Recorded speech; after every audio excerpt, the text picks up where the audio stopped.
What do you do when you have a clothing item that you're trying to list on eBay? The clothing tag shows one size and the measurements show drastically different.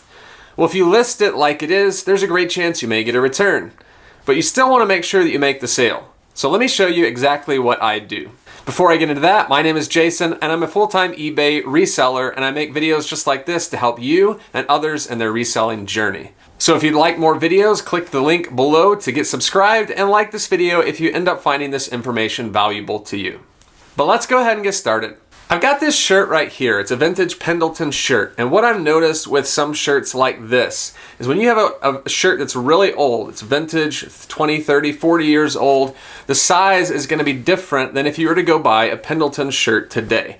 Now this rule or this theory can be used no matter whether it's Pendleton or not, but I'm just going to use this Pendleton shirt in this example to help you understand exactly how I would list this if the size was drastically different than the measurements of this shirt. It's happened in the past that I've gotten home, I've taken the shirt, taken the pictures, created the listing, and gotten it all drafted, ready to go. I then take the measurements and realize, whoa, the measurements aren't lining up with what this shirt says the size is. Now in this example, let's just say this is an XL. But if I were to take the pit-to-pit measurement and it were to come out to 23 inches, that is definitely not an XL, that's more like a medium. If I list this as an XL, even with the measurements in there, there's a chance that the buyer may miss that and go ahead and purchase thinking it's XL and then have to return it once they get it and see it doesn't fit. Well, I want to prevent returns, but at the same time, I don't want to limit buyers from coming in and buying this. I want to make sure that the story I tell for an item like this is accurate and takes away any risk that the buyer might have at purchasing from me and my store. So here's what I do. There are 3 things that I check when I'm creating a listing like this to make sure that I list that accurately for the buyer to see. First is in reference to the title. The title is really important because these are the words, the descriptors you're using to make sure that it gets seen, read, and then clicked on. So in the title of this shirt, I would put the descriptors that are really important for this. Pendleton, men's, blue, plaid, long sleeve, wool. Those types of things that will draw the buyer in and actually explain what the item is that they're potentially going to buy. If I include XL in the title of this shirt and the buyer gets it and realizes it's smaller than that, I'm going to get a return and I'm going to have money that I just wasted. I don't want that to happen, so I'm going to just take out the size altogether, not going to include it. The second thing that you want to consider is the description. The description is the place where you have the space to create the story. Tell the buyer what's going on. Tell the buyer about anything in particular that relates to this shirt that they may want to know. In the description of all of my listings, I copy the title into the description just to have another place where they can see it. And I would also put the measurements. But I want to make sure to go a step further. The measurements are great, but I want to make sure that the buyer understands that this shirt is actually smaller than what the tag shows. So if the buyer is clicking on the photos and they see the size tag says XL, but they look at the measurements, they may be confused. So I'm going to write up a little blurb that says something like this. Shirt runs smaller and not true to size. Shirt is more like a medium, or a shirt has shrunk from use, something like that. And then at the end, I'll put, please see measurements below for actual measurements of shirt.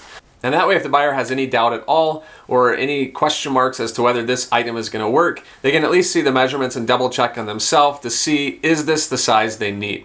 So we've got the title, we've got the description, and the third part are the item specifics. Item specifics are a tool that buyers use to filter out all of these different types of things that they're searching for based on the refinements that they want. So in this case, if I choose XL under item specifics, guess what? I'm going to get all the buyers who are looking for XL shirts.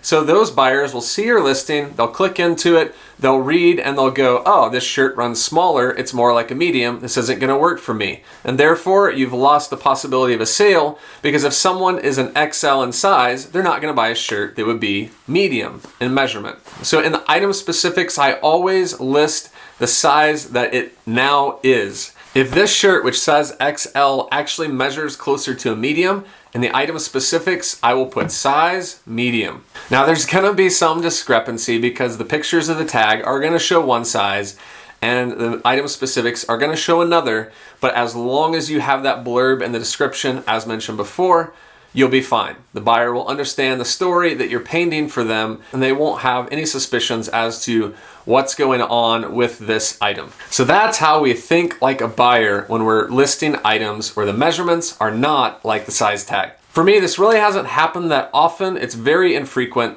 and probably half a dozen times that I've had to actually describe the item as different than the size tag.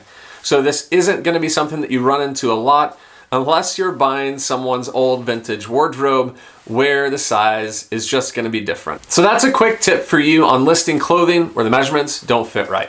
When in doubt, always paint a better picture using words and pictures, and don't leave any room for the buyer to question what's going on. So I hope you found this tip helpful for you today. And if you did, please give this video a thumbs up. Thank you so much for watching. Hope you have a great day, and we'll see you on the next video. This is Jason signing out. Bye.